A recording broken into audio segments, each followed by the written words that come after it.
Kamusta mga kaibigan? I'm Espie Banaag at palagi nagsasabi sa inyo na alagaan at ingatan ang perang pinaghirapan. Thank you for tuning and watching my video. Please like, share, and comment and subscribe na rin sa aking YouTube channel. Just click the bell notification for the updates and videos. By the way, ginawa ko ang video nito para i-share sa iyo sino nga ba si Kaiser at ano ang benefits nito sa iyo. Stay tuned and watch my video. Thank you and God bless you.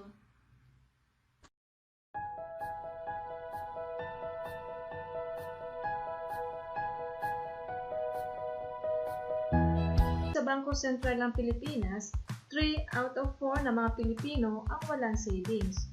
Ibig sabihin nito, pagod sa pagtatrabaho pero walang itatabi para sa sarili at pamilya. Ilang dekada nagtrabaho, nagretiro pero walang naipon. Umasa na lang sa pension. At ito pa,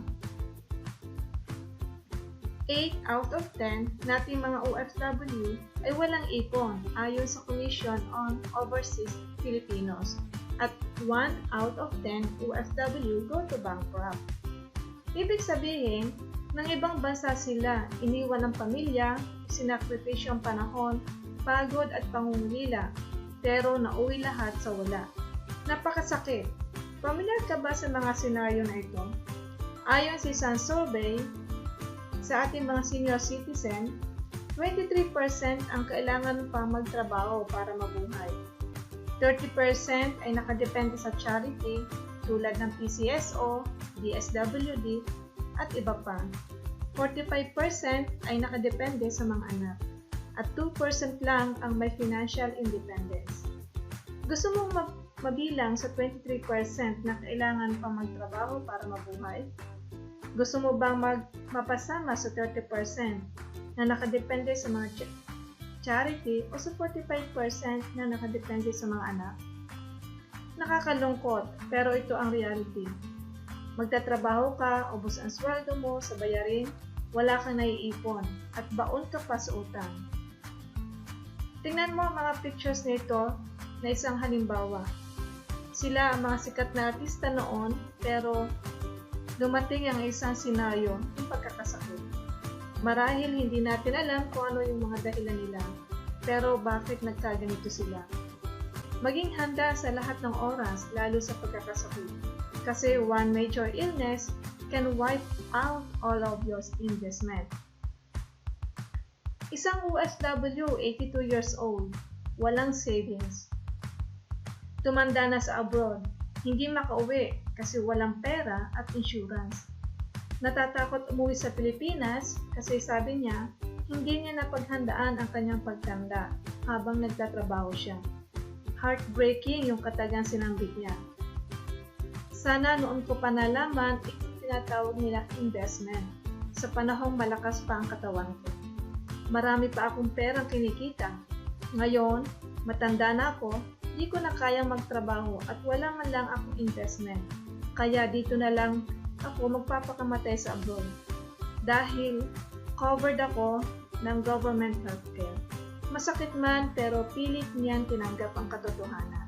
It's not too late to change and improve our situation. Kailangan mo lang is maging financially educated ka. Paano? Building a solid financial foundation. Una, increase cash flow. Ano bang ibig sabihin nito? Reduce your expenses and create more income. Healthcare and protection. Habang bata tayo, paghandaan natin ang healthcare and protection.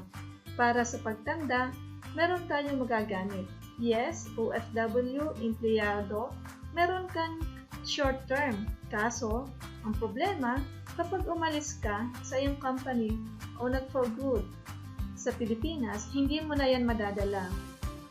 Mas maganda, habang nagtatrabaho ka, paghandaan mo at kumuha ka ng long-term care health protection para sa pagtanda mo. And number 4 is debt-free.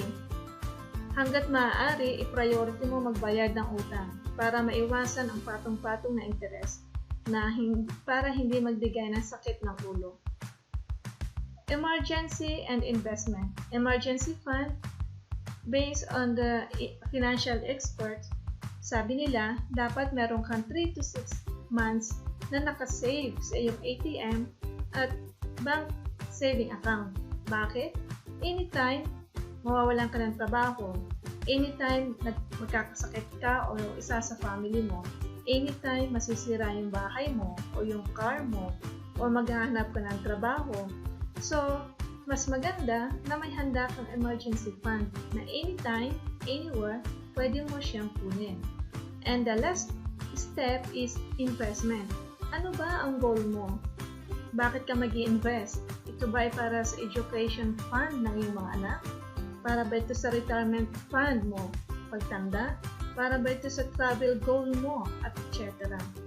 Mas maganda na magtira ka ng pera na pang-invest para sa pagtanda mo, ito ang money works for you. Sabi nga, financial education is not just for the wealthy. It's for everyone. It's for you and for us. So I hope na bigyan kita ng idea paano ka maging financially educated and paano ka makakabuo ng isang solid financial foundation. Dapat increase cash flow, meron kang protection, healthcare, wala ka na dapat utang, meron ka ng emergency fund at higit sa lahat may investment ka na. Ngayong napanood mo na ang posibleng mangyari sa'yo kung hindi ka magiging handa sa pagkakasakit at pagtanda, alam mo na rin ang dapat mong gawin. Ito ang highly recommend solution ko sa'yo. Protection, kung beginner ka pa lang, I highly recommend to have this ultimate health builder, Kaiser Healthcare. Ayaw mo naman siguro mabankrupt at mabaon sa utang, di ba? Ano nga ba si Kaiser? At ano ang magiging benefits nito sa iyo? Kaiser is duly accredited with the Department of Health, DOH. The company is likewise registered with the Securities and Exchange Commission dated June 8, 2004 as a healthcare provider with an authorized capital stock of 160 million pesos. It is also registered with the Insurance Commission with license number HMO-2016-10-R. Kaiser's board of directors are seasoned experts in the medical service and in the healthcare industry. Its medical director, Dr. Leia R. Uyolo, its former president and medical director, Dr. Ramon B. Abragan Jr., is a former DOH head executive assistant, a former consultant to the DOH secretary, and a former member of Medical Board of Examiner of the Philippine Regulation Commission o PRC. Ito po sa screen ang Kaiser Corporate Profile. So, tingnan lang po ninyo at para malaman ninyo ang registration number, authorized capital, nature of business, and company name, and of course, the address and the website.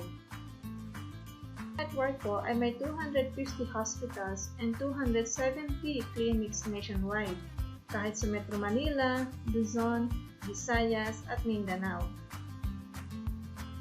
So, sino nga ba si Kaiser? Si Kaiser po is 20-year plan, but 7 years to pay only. Ibig sabihin, 20 years kang insured and may benefits. Kaiser Long-Term Healthcare ay 3-in-1 products. May investment, life insurance, and long-term healthcare. The long-term care program has 3 phases: the accumulation period, the extended period, and the start of long-term care period, which is ating i-discuss yan later. So, sa Ultimate Kaiser Health Builder, halimbawa, si John kumuha ng Plan K100. Installment amount niya is 58,821.43. Mode of payment is annual, and contract price is 411,750 pesos. So, during accumulation period, which is during accumulation period, 1st to 7th year, ito ang kanyang health benefits. Annual physical exam na administered ng accredited clinic. Example ng physical examination is chest x-ray, routine fecalysis, routine urinalysis, CBC, at ECG for members above 35 and pap smear for female members above 35 years old or as required.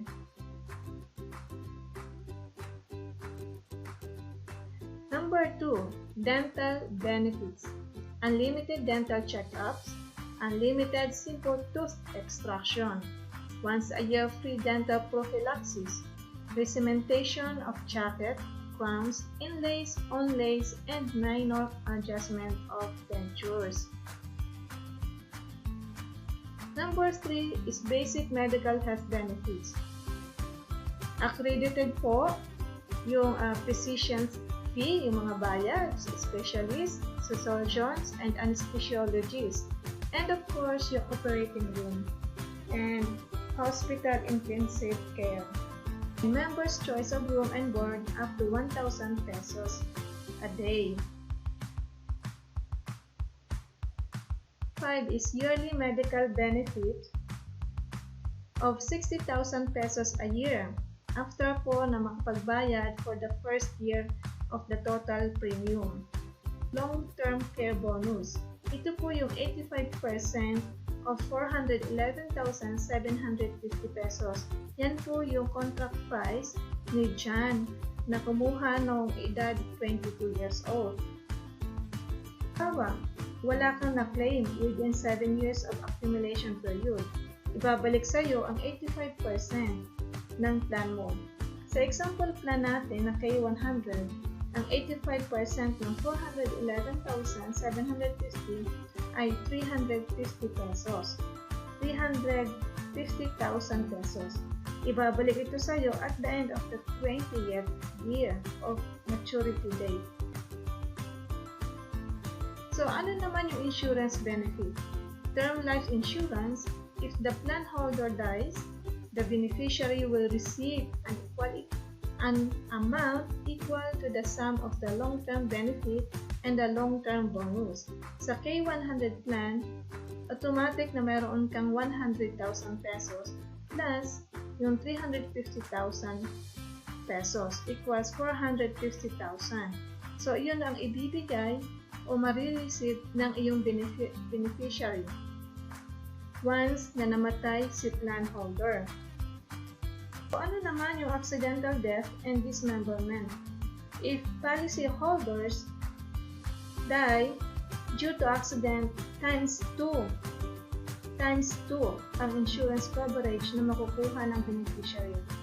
Halimbawa, sa ating sample illustration, yung term life insurance coverage niya ng 450,000 times 2, so makukuha po ng beneficiary niya o ng family niya ay 900,000 pesos. Yung waiver of installment due to death and credit life. Kapag namatay ang policyholder during 7 years, the balance of premium is waived na. For example, ang policyholder ay nakabayad na for the first year, and then on the second year namatay si policyholder, her plan will be transferred to her beneficiary fully paid. In our sample, Plan K100, the contract price is 411,750. Ibabawas ang first payment ng policyholder na 58,821.43 sa total contract price. Yung remaining balance po na 352,928.57 ay waived na. So, number 9 is waiver of installment and premiums due to total and permanent disability. Kung totally and permanent na disabled ang policyholder for a period of 6 months during the paying period, lahat ng succeeding payment will be waived. Ano ba yung Family Assistance Service? Number 1, policy should be in active status. And number 2, nominated patient must be an immediate family member of the policyholder. Number 3 is policyholder agrees to avail only of the services of Kaiser's accredited doctors and affiliated network hospitals. Assistance to be provided by Kaiser shall only be to the extent of the allowable benefits due to the plan holder under his policy. And prior to discharge of the nominated patient, payment should have been settled through Kaiser. Please note that this assistance is an accommodation and not considered a benefit of the plan, hence approval and denial on the ailment solely depends on Kaiser management evaluation po. So ano naman yung mga benefits mo o yung extended benefits? Ano ang benefits nito sa'yo? It will start from 7 years to 20 years. Diba? Merong 10% annual health benefit na makukuha ang policy holder. Sa ating sample illustration ng Plan K100, ang policy holder ay makaka-receive ng 10% annual health benefits which is 10,000 pesos. Halimbawa, hindi niya nagagalaw o nagagamit ang kanyang annual health benefit from the 8th year to the 20th maturity date, magpo-compound po yun ng 10% annually. During the maturity date, ang makukuha ng policyholder is 269,750 pesos. Bukod pa doon, meron pa rin makukuha ang policyholder na additional health benefit o yung tinatawag na dividend na nagkakahalagang 446,419 pesos. Saan po nanggaling ang 446,419 pesos? As I mentioned before, ang Kaiser po ay 3-in-1 products. May life insurance, healthcare, and investment.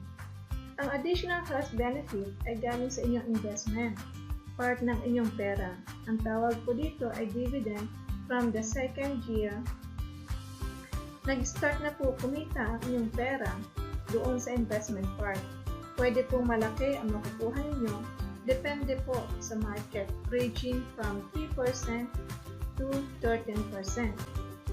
Another benefits is meron din makukuha ang policy holder na long-term care bonus na 100,000 pesos. Sa sample natin na K100. Makukuha mo ito sa iyong maturity date o yung tinatawag na 20th year. Kahit nagamit niyo po lahat ang inyong benefit sa hospitalization. And then, long-term bonus na 350,000 pesos. So, meron po kayong total accumulated benefits with bonus na 1,166,169 pesos. So, bukod po doon sa 10% annual health benefit, ma-avail din po ninyo yung outpatient benefit, inpatient benefit, maternity benefits, pre-existing illness is covered, dreaded illness is covered din po. Benefits limit is depende po yun sa balance of your health fund. Your health fund balance is equal to annual health benefit at additional health benefits. Of the maturity date, which is 20th year, all your benefits ay pwede mong kunin. May tatlo pong option. Una, pwede nyo pong kunin itong 1,166,169. Ngunit, wala na po kayong magagamit na fund once na kinuha na po ninyo lahat. So, ang ating pong goal dito is long term. Kailan po ba tayo nagkakasakit? Hindi po ba kung kailan tumatanda tayo? Kailangan na mayroon pa kayong balance sa inyong fund para tuloy-tuloy din po magamit ninyo yung inyong balance. Second option is pwede naman po na kalahati lang muna ng 1,166,169 ang inyong kunin para meron po kayong balance fund sa inyong healthcare. Pangatlo, pwede naman po ninyong iwan na lang. Iwan na lang ng buo para dire-diretso yung earnings ng inyong fund na 10% annually. Sample natin at the age of 60, meron na siyang balance na 6,483,800 at ang 10% noon ay 648,380. Sa sample natin, at the age of 60, meron na siyang balance sa 6,483,800 at ang 10% noon ay 648,380 pesos. At the age of 65, total accumulated benefits with bonus is 10,442,224. At yearly na 10% is 1,044,222.40. Ang tinatawag na living on interest or LOI na kahit hindi ka nagtatrabaho, kahit nasa bahay ka lang o namamasyal, tuloy pa rin ang iyong earnings. Bakit? Dahil po yan sa inyong dividend na patuloy na kumikita. So, ano kaya ang itutulong nito sa iyo at sa family mo? Yan ang money works for you. So, doon po sa mga accredited hospital, email lang po kayo nandito sa screen ng provider at kaiserhealthgroup.com or call to Kaiser 24/7 hotline. Good news! Sobrang bata na pwede maka-avail ng Kaiser. Simula 10 years to 40 years old, pwede kang kumuha ng K45 na nagkakahalaga monthly payment na 2,647 and up. And kung ikaw naman ay 41 to 50 years old, pwede mong kunin na K60 which is 3,529,000 and up monthly. And 51 hanggang 60 years old, this is the lowest which is K75. Monthly payment is 4,412 and up. So, paano naman mag-open ka ng Kaiser account? May dalawang option. Una, online application through e-app. So, i-email mo lang ako or i-message mo lang ako para mag-guide kita kung para sa online application. Pangalawa, at manual application through filing out of Kaiser membership application form and submit it with your initial payment to any IMG cashier. So, nandito rin po kung paano ka magbabayad. Paki-post na lang po itong video ito para sa mga details. Nandito rin po yung office hours, yung bank account, bank name. Nandito po lahat ang detalye. At email or email the scan or picture copy of deposit slip sa support@kaiserhealthgroup.com or isend nyo po sa akin para matulungan kita kung paano ka mag-send ng deposit slip. Okay? I-guide kita. Nandito rin po maraming option when it comes to payment. So, i-post mo lang ito as your references. Pwede ka rin magbayad through DTI Express Online.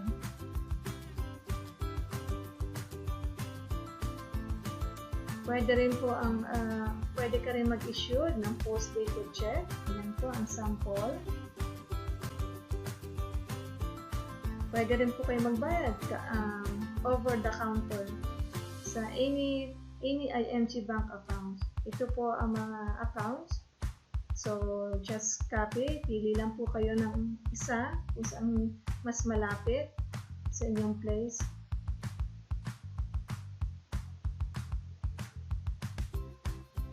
And once na nakabayad na po kayo, meron na po kayong access sa online policy management system kung saan makikita po ninyo yung policy plan holder, and your details, policy details, and marami pa pong iba.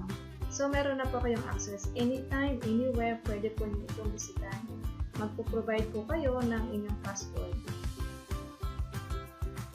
And ito po yung mas maganda. Meron na rin po kayo certificate of full of payment and Visa card once na nagbayad po kayo ng 7 years. Or pwede na rin po nyo ay fully payment, yung 7 years. Okay? Na contract price. Pwede rin po namang annually, semi-annually, quarterly, and annually.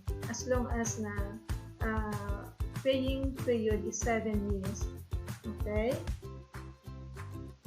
Ayan. Meron na rin po kayong certificate once na fully paid na po kayo. Why Kaiser is level 1 investment? Think about this. Medical cost doubles every 5 to 7 years. Yes, one time nung nasa Pilipinas ako, nagpa-check up ako, oh my God, ang laki ng check-up ko, ang laki ng doctor's fee. I think 500 or 600 pesos. A lot of sick people die not because there is no medicine, but because of no money. A majority of Filipinos don't save money for future healthcare needs. You cannot bring with you the healthcare benefits provided by your company when you retire or resign. No traditional healthcare companies covers ages 61 and up. Most people rely on their children or sell properties or borrow money for their medical needs during retirement. Majority of personal bankruptcy is due to medical crisis. Kaya, dapat natin paghandaan ang ating medical crisis. Thank you for watching, and to learn more about financial education, subscribe me to my YouTube channel, Espie Banaag, and message me on bit.ly/b1simg or email me at espiebanag@gmail.com for financial education, and download and get your free ebook. Just visit this link. And thank you so much for watching.